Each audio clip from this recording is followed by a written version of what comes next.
بونجور على معك، السلام عليكم خوتي خواتاتي. ربما قبل ما نلوح هذا الفيديو قلنا هام جدا وقلنا عاجل، بصح نيت عاجل وهام جدا، ونبغي كل شيء بارطاجيه. علاش؟ حيت بداو شي افكار ربما كينتشروا مؤخرا في فيسبوك وفي الانترنت وبين الناس اللي هي خطيره جدا، وخاصنا نحطوا النقاط فوق الحروف.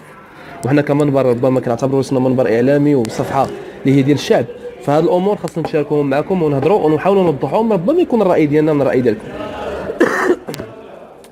طبيعة الحال من بعد احداث ديال المرحوم محسن فكري الله يرحمه في هذا النهار ويسع عليه، فالناس تفاعلوا، الناس خرجوا الشارع، الناس طالبوا بالعداله القانونيه، الناس طالبوا بمحاكمه المفسدين، الناس يعني تفضحوا بزاف ديال الدواسه ديال عندهم علاقه بالصيد البحري كذا. مزيان هادشي كامل، هادشي كله زوين، وخرجوا الناس في الحسيمه وفي الناظور وفي المغرب وفي كاع المدن المغربيه بطريقه سلميه وطريقه حضاريه.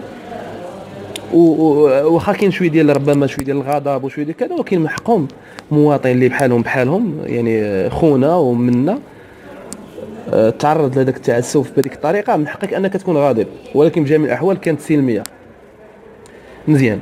من بعد من كل شيء عرف بانه غتم محاكمه ديال دوك الناس، وتباشرت بالفعل بعد تدخل طبيعه الحال المسؤولين في البلاد والناس الكبار في البلاد، فالشعب دخل لديورو. صافي هذاك الشيء اللي بغيناه وصلنا ليه في هذه الحاله، بعدا من بعد نرجعوا لحالات اخرين. اذا مزيان هادشي كله مزيان، ولكن مؤخرا في الفيسبوك الا لاحظتوا هاد اليومين هادو 3 ايام، كذلك في الواتساب بداو كيوصلوا واحد الميساجات اللي هي بالنسبه لي ميساجات مدسوسه، دي كومونتير لا للفتنه، ما ديروش الفتنه، حنا ماشي سوريا، حنا ماشي مصر، حنا ماشي تونس. واش قربنا ودي شي سوريا؟ واش قربنا ماشي مصر؟ واش قربنا للناس كاملين؟ اش كنديروا مقارنه؟ الشعب تصدر من واحد الحاجه خرج يهضر عليها، بوان فينال. هادشي كاين كاع في الدول المتقدمه اللي كتسموهم نتوما متقدمه واللي كنقلوا منهم بطبيعه الحال الديمقراطيه ديالهم. هادشي كاين. من حقي انا كمواطن الا تضررت نخرج نهضر على حقي بطريقه سلميه. فين هي الفتنه؟ انا بغيت نعرف فين هي الفتنه في خروج الشعب يهضر على حقه. صافي. واش الا خرجت نهضر على حقي وحريه التعبير من حقي فيك بلاد ديمقراطيه، من حقي نهضر بشي حاجه اللي هي ضراتني، من حقي نخرج، حيت حنا في البلاد هكذا كتوصل الامور. يعني ما خرجتيش تهضر ما توصلش المسؤولين وما يديروش اجراءات وما غاديش يبداو يتحركوا، ما غاديش تتحرك الناس قانونيه. اللي ديك ضرب وحدك ما يعقلك حتى شي واحد، مشيتي للمحكمه ما يعقلك شي واحد، مشيتي للكوميساريه ما يعقلك حتى شي واحد. يعني كل ما تصورات ديك القضيه وخرجات ووصلت للراي العام، ما كانش هذه القضيه كامله غتفضح، وما كانش غيوقع حراك قانوني فيها. حيت بيني وبينكم القانون عندنا كاموني كيمشي بالضغط، ولكن الدوله ذكيه. فمن بعد اليوم الجمعه تاكدت انا بعدا شخصيا، انا كنهضر على رايي وكنتحمل ديما مسؤوليتي. من بعد اليوم الجمعه من الخطبه ديال الجمعه اللي كتهضر على الفتنه، تاكدت بان دوك لي كومونتير او دوك لي ميساج كانوا مدسوسين بطبيعه الحال من الناس اللي يخليوك او اللي يوجهوك نحو واحد الفكره، هو ان اي واحد يهضر على حقه او يهضر على شي حاجه ضراته في البلاد، او لا مواطن مضرور او لا فقير كيدير الفتنه. لا ماشي هي ديال الفتنه استاذ، ماشي هي ديال الفتنه يا اساتذه.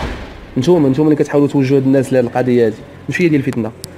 الفتنه الا جينا نهضروا عليها بصح، الفتنه هي نقرا وما نخدمش باك بلس 7 ونخدم نبيع الديطاي. الفتنه هي يجي قيد ويريب لي داري حيت هو عنده السلطه. الفتنه هي تجي وزيره وتجيب لي الزبل البلاد تبيع وتشري فيه على ظهر المغاربه وتلوحوا فوق المغاربه باش تدخل الصرف. هذه الفتنه. الفتنه هي وزير يضرب مليار ويخرج تقاعد. هذه الفتنه. الفتنه هي مواطن يمشي يبغي يتداوى في السبيطار وخاصو يعطيه 20 درهم في رميه باش تدخلوه عند الطبيب ويعطيه 100 درهم باش يعطيه الدواء وبيبليك. هذه الفتنه. الفتنه هي تعداو علينا في مقاطعات ما يعطيوش لنا ورقه نعطيو الرشوه. هذه الفتنه. الفتنه هي يضربني بوليسي بدون حق حيت هو عنده السلطه. هذه الفتنه. الفتنه هي مفاتيحه اللي تحرقات قدام المقاطعه. الفتنه هي الجوع، هي الفقر، هي البطاله، هي الضرر اللي كيعانيو منهم المواطنين، وعلما ان عندنا ثروات اللي هي كبيره. هذه الفتنه. ماشي نخرج نهضر على حقي. فكنتمنى ان المواطنين كاملين يكونوا ذكيين ويفطنوا لهذه القضيه هذه.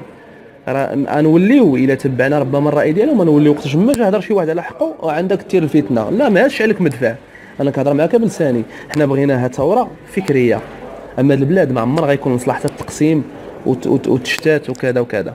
ففي الحسيمه واللي كنعطيهم تحيه بطبيعه الحال، الناس الحسيمه والناس ديال الشرق كاملين والمغرب كامل بصفه عامه كنعطيهم تحيه على النظام ديالهم والنضال ديالهم السلمي. فما سوقناش حنا شي وحدين خرجوا كيهزوا لافتات وكذا هادي واللي سوقوا لهم اعلاميا لوبيات خارج ارض الوطن. فكاينين شي وحدين، انا ما يجيش واحد هز لافته غيمثل لي الشعب كله نهائيا، حيت هذاك محسن ملي تعاطفوا معاه الناس ماشي الريف بوحدهم، الريف كانوا المصدر، ولكن المغاربه كاملين يخرجوا بصوت واحد كيقولوا بغينا حق هذا السيد يجي، بغينا المحاكمه ديال المفسدين، حيدوا لنا الفساد. محسن راه حاله وحده، راه كاين بزاف ديال المغاربه كيعانيوا من هذا الشيء، كاين بزاف. فتنه هي تجي واحد كيسترزق الله حيت بيقرا تقرا وجيت تبغي تحيد ليه رزقه كروسه ولا تحيد ليه كذا ولا تحيد، حيت هو مغربي. وبطبيعه الحال الا كان افريقي نسهل عليه الامور. علاش؟ حيت القضيه فيها كذا وفيها كذا. الدبلوماسيات سبقوا ولاد بلادنا.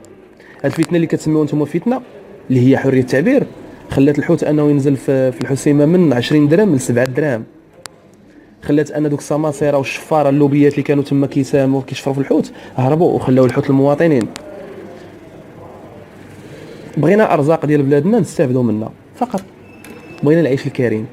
الا كنتو كتعتبروا المطالبه بالعيش الكريم فتنه فهنا غيكون مشكل. كنتمنى ان الفيديو ينتشر باش المفهوم ديال الفتنه يتحيد من الفيسبوك، ما بقيناش بغينا نسمعوه. كاين شي حاجه سميتها المطالبه بحقك كمواطن، فهذا هو المنبر الوحيد اللي عندنا، هو نخرجوا نقولوا عباد الله عتقوا الروح لا تروح باش تقدر توصل للمسؤولين ويديروا المساطر القانونيه. كنتمنى رسالة تكون واصله، وهذه فكره بغيت نشاركها معكم، وكان معكم سكيزوفرين. السلام عليكم.